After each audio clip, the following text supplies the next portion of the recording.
What if I told you that right now, in this very moment, you already possess an unshakable peace that no storm can disturb, no criticism can wound, and no loss can destroy? What if the Buddha's 2,500-year-old wisdom could teach you to become so internally strong that nothing, absolutely nothing, could affect your inner peace again? Welcome to Buddha Coha, where ancient wisdom meets modern life. Today, I'm sharing 6 profound Buddhist lessons that will fundamentally transform how you respond to life's challenges. These aren't just philosophical concepts, they're practical tools that have helped millions find peace in chaos, strength in adversity, and joy in suffering. Before we begin this transformative journey, if these teachings resonate with your soul, please subscribe to Buddha Coha and ring the notification bell. Your support enables us to share these healing messages with more seekers worldwide.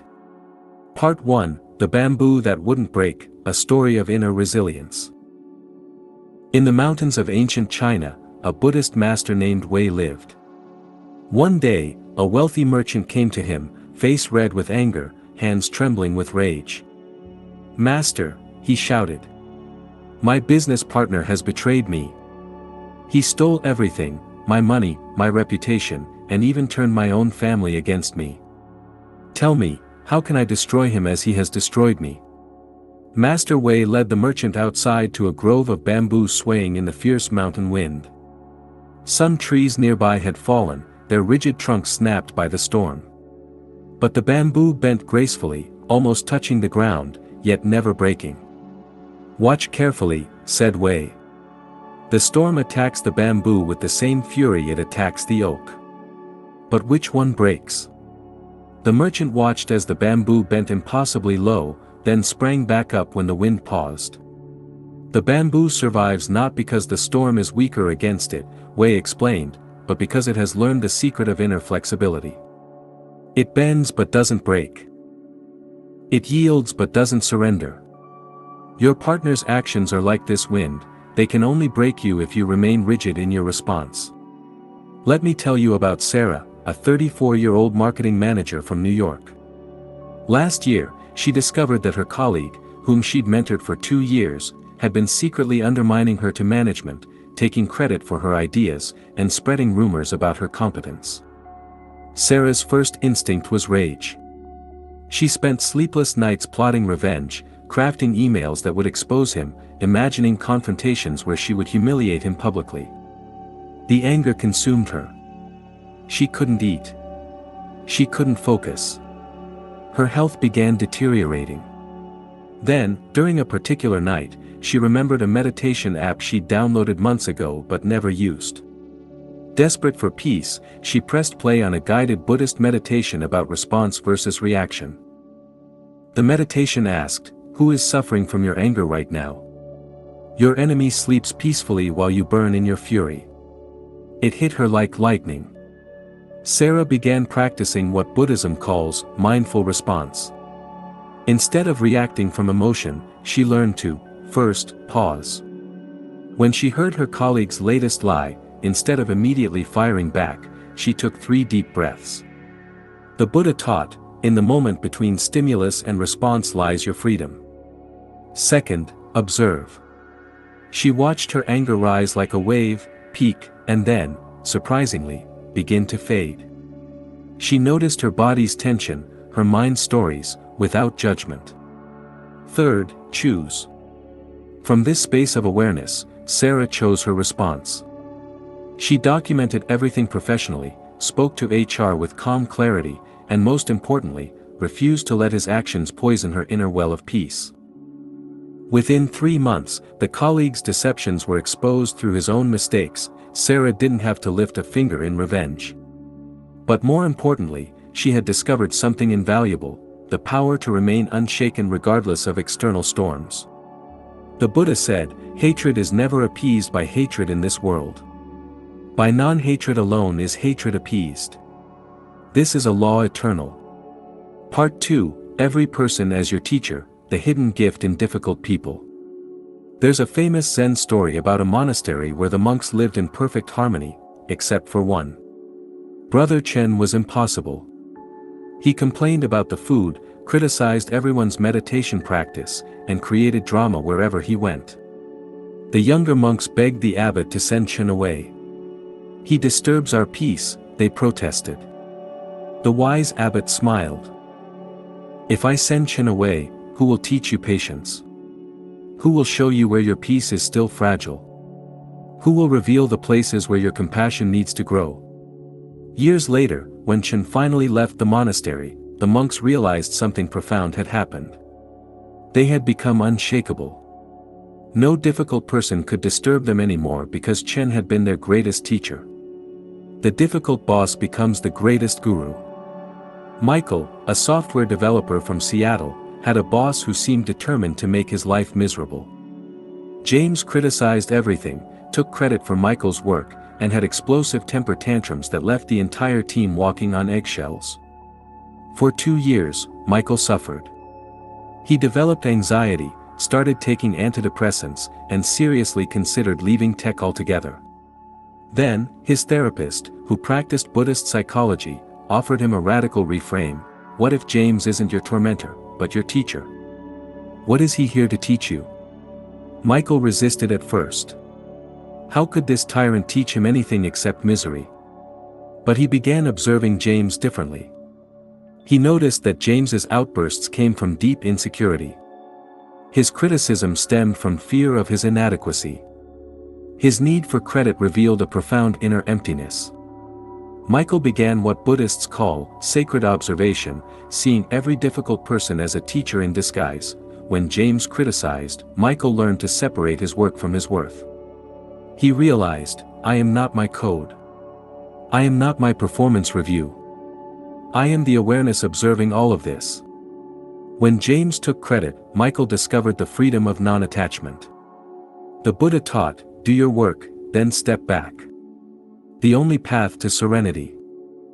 When James exploded, Michael practiced what Thich Nhat Hanh calls compassionate listening.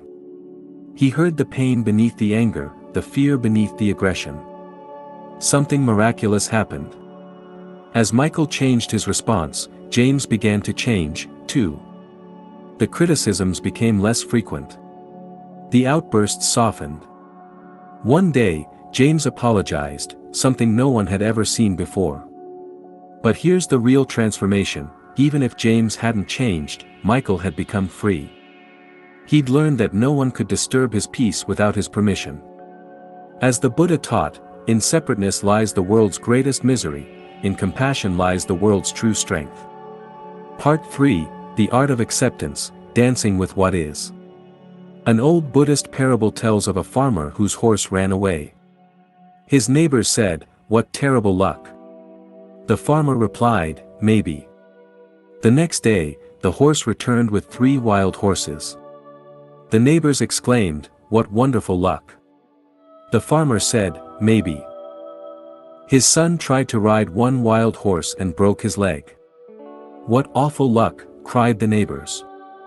"Maybe," said the farmer. The next week, military officers came to draft young men for war. They passed over his son because of the broken leg. "What incredible luck," the neighbors said. The farmer smiled. "Maybe." When life delivers the unexpected diagnosis. Jennifer was 42, a successful attorney, marathon runner, and mother of 2, when the diagnosis came: multiple sclerosis. Progressive. Incurable. Her first response was denial. This couldn't be happening. She was healthy. She did everything right. Then came anger. Why her? What had she done to deserve this? Then bargaining. If she just found the right doctor, the right treatment, the right diet. For months, she fought reality with every fiber of her being. The fighting exhausted her more than the disease itself. One morning, unable to button her shirt because her hands were shaking, Jennifer finally broke down. In that moment of complete surrender, something shifted. She remembered a quote from Rumi: "Try not to resist the changes that come your way. Instead, let life live through you." Jennifer began practicing radical acceptance, not resignation, but a deep acknowledgement of what is. She accepted her body's new limitations while still doing everything possible to maintain her health. Acceptance didn't mean giving up, it meant stopping the exhausting fight against reality.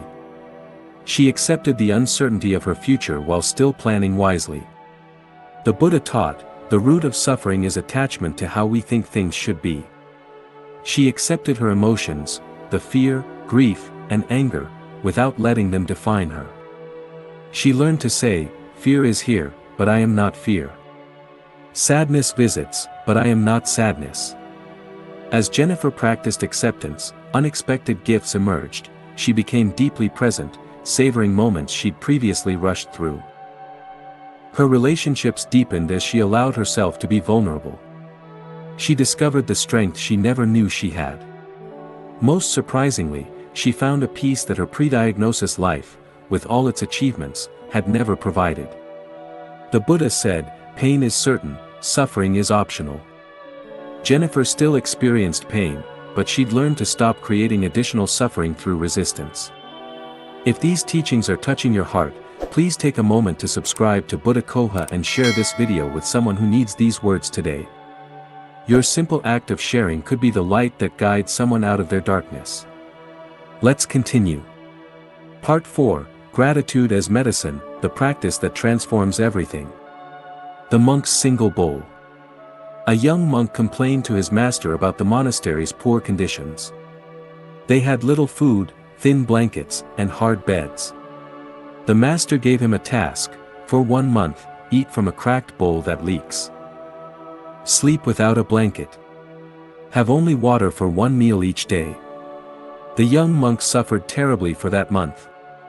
When it ended, the master returned his regular bowl, his thin blanket, his simple meals. The monk wept with joy. The same conditions that had seemed like deprivation now felt like abundance. Nothing had changed except his perspective. From bankruptcy to breakthrough.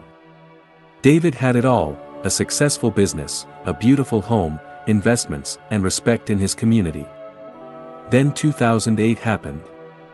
The financial crisis wiped him out. He lost everything in 6 months. His business failed, his house was foreclosed, and his wife left him, taking their children. At 48, he was living in his sister's basement, working a minimum-wage job, fighting for visitation rights with his kids. Every morning, he woke up with a crushing weight on his chest, mentally listing everything he'd lost. One particularly dark morning, contemplating ending it all, David heard his nephew upstairs laughing at cartoons. The sound of that innocent joy pierced through his despair. He realized, I can still hear. I can still feel. I'm still alive. David began what seemed like a ridiculous practice, given his circumstances: a gratitude journal. At first, he could barely find 3 things. 1, I woke up breathing. 2, my sister didn't kick me out. 3, the coffee was hot. But he persisted. Each day, he forced himself to find 3 new things. Slowly, the list grew, the way sunlight came through the basement window. His nephew's smile. The librarian who recommended a good book. His still working legs carried him to work. The memory of teaching his daughter to ride a bike. What David didn't know was that his simple practice was rewiring his brain. Buddhist practices align with modern neuroscience. Gratitude physically changes neural pathways, creating what scientists call positive neuroplasticity. After 3 months of daily gratitude practice, David's depression lifted enough that he could think clearly. He started seeing opportunities instead of only obstacles. He began rebuilding, starting a small consulting business from his sister's basement. His children, seeing his transformation, wanted to spend more time with him. 2 years later, David had a modest apartment, a growing business, and shared custody of his kids. But more importantly, he had something he'd never possessed even in his wealthy days: unshakable contentment. Let us rise and be thankful, the Buddha taught, for if we didn't learn a lot today, at least we learned a little, and if we didn't learn a little, at least we didn't get sick, and if we got sick, at least we didn't die. So, let us all be thankful. Part 5, The Foundation of Ethical Living, building your inner fortress. The merchant's 3 treasures. A wealthy merchant asked a Buddhist master, "I've been cheated many times in business. How can I protect myself from dishonest people?" The master replied, "I'll give you 3 treasures that will protect you better than any army. First," he said, "always speak truth, even when lies would profit you. Second, treat every person with kindness, even those who wrong you. Third, respect all life, from the mightiest king to the smallest ant." The merchant laughed. "Master, these won't protect me. They'll make me vulnerable." "Try them for 1 year," the master smiled. "Then tell me if you feel more or less protected." The whistleblower's dilemma.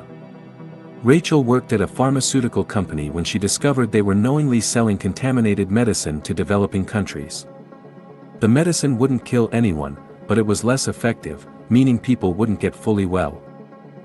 She faced an impossible choice. Speaking up would mean losing her job, her healthcare, possibly her career. She was a single mom with a special needs child who required expensive therapy. But staying silent meant being complicit in suffering. Rachel spent sleepless nights wrestling with the decision. Then she remembered something her grandmother, a Holocaust survivor, once told her: "When you compromise your ethics, you don't just lose integrity, you lose yourself." Rachel chose what Buddhism calls right action, ethical living even when it costs everything. She documented everything carefully, not with vengeance but with clarity. The Buddha taught, 3 things cannot be long hidden: the sun, the moon, and the truth. She went through proper channels first, giving the company a chance to correct course. When they refused, she went to regulators, maintaining compassion even for those who threatened her. She prepared for the consequences, saving money, looking for new work, and building a support network. Right action doesn't mean being naive, it means being wise while being ethical. The backlash was severe. She lost her job, faced legal threats, and industry blacklisting. But something unexpected happened. Her story went public. Other employees came forward. The contaminated medicine was recalled. Lives were saved. But here's what Rachel didn't expect: the protection that came from living ethically. A competitor company, impressed by her integrity, offered her a better position. Her daughter, watching her mother's courage, developed an unshakable sense of right and wrong. Rachel slept peacefully for the first time in years, free from the weight of compromise. She discovered an inner strength that no external force could shake. The Buddha taught, the thought manifests as the word manifests as the deed develops into habit, and habit hardens into character. So watch the thought and its ways with care. Part 6, The Ultimate Freedom, Letting Go and Trusting Life. The 2 monks and the river. 2 monks were traveling when they came to a river where a young woman stood, unable to cross. Despite their vows to avoid contact with women, the older monk picked her up, carried her across, and set her down on the other side. The younger monk was furious but said nothing. Hours later, he exploded, "How could you touch that woman? We have vows." The older monk replied, "Junior brother, I set her down at the river. You're still carrying her. When control becomes prison." Lisa was what her friends called a control enthusiast. She had spreadsheets for her spreadsheets. She planned every moment of her family's life. She needed to know every detail, manage every outcome, and prevent every possible problem.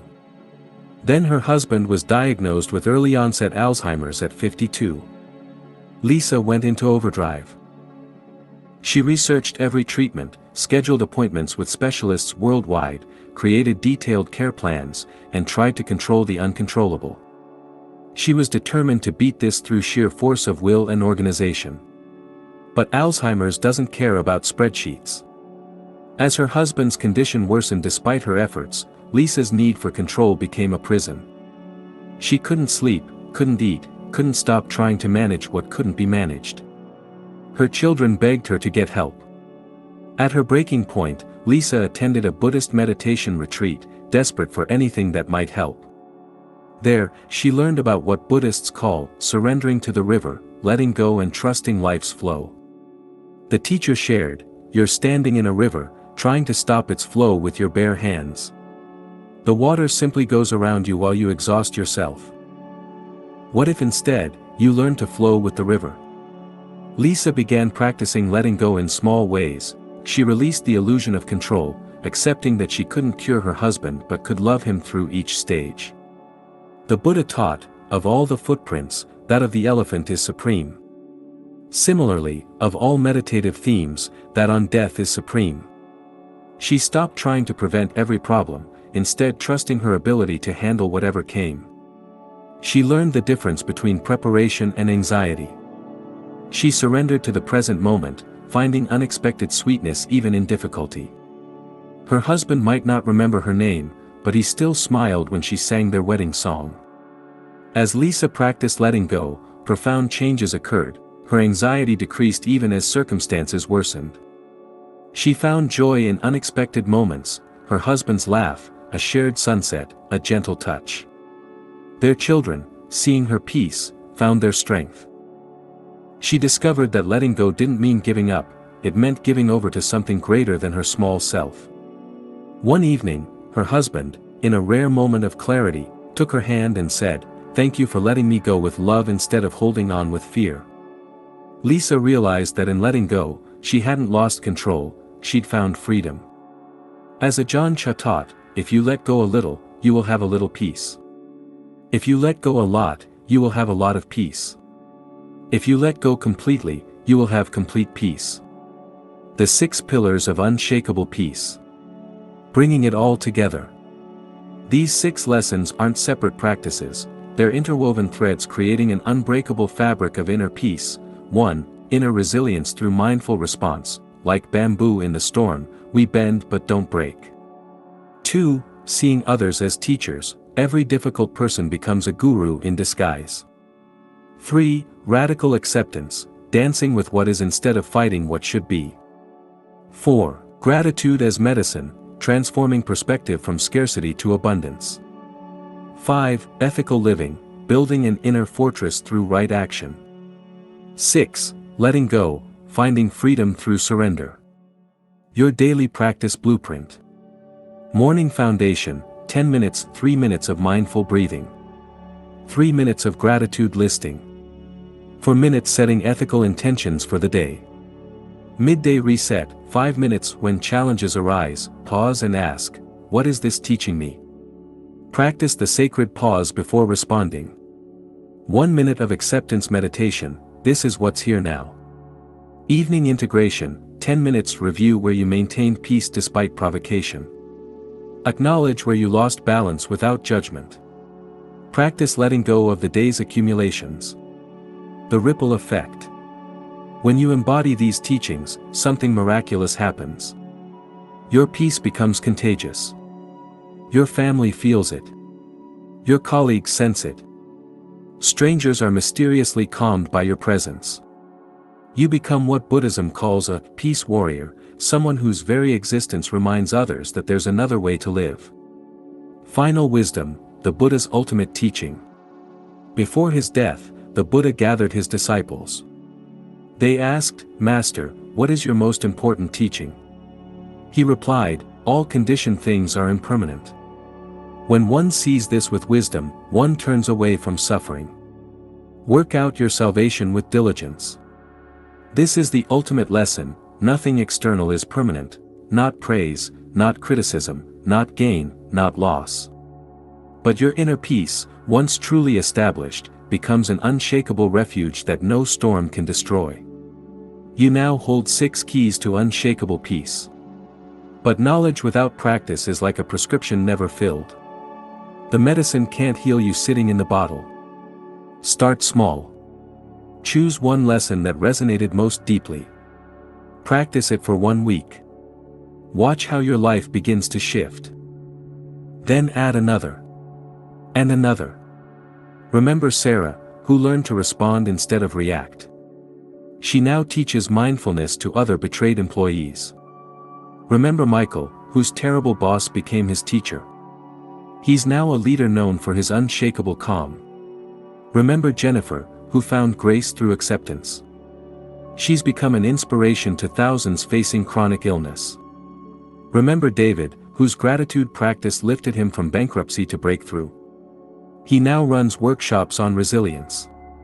Remember Rachel, whose ethical stand cost everything but gave her everything. She sleeps peacefully knowing she chose integrity. Remember Lisa, who found freedom in letting go. She's teaching other caregivers the art of surrender. Each of them discovered what you're about to discover. The power to remain unshaken doesn't come from controlling the external world. It comes from mastering your internal response. As we close, I want to leave you with this truth: you are stronger than you know. Wiser than you believe. More resilient than you imagine. Every challenge you've faced has been preparing you for this moment, the moment you choose to stop being a victim of circumstances and become a master of your inner world. The storms will still come. People will still disappoint you. Life will still throw curveballs. But now you know the secret: none of it can touch your essential peace unless you permit it. The Buddha's final words to us echo through the centuries: be a lamp unto yourself. Be a refuge unto yourself. Look not for refuge in anyone besides yourself. You are that lamp. You are that refuge. You always have been. You just forgot. Today, you remember. If these teachings have touched your soul, please subscribe to Buddha Coha and ring the notification bell. Join our growing community of peaceful warriors. Share this video with someone struggling with life's storms. Your share could be the lifeline they're desperately seeking. Comment below with which lesson resonated most deeply. Your story might inspire someone else's breakthrough. Remember, every master was once a beginner. Every expert was once a disaster. Every peaceful soul once knew chaos. Your journey to unshakable peace begins with a single step. Take it now. From all of us at Buddha Coha, may you find the peace that surpasses all understanding. May you discover the strength that no storm can shake. And may you become the light that guides others home. Namaste.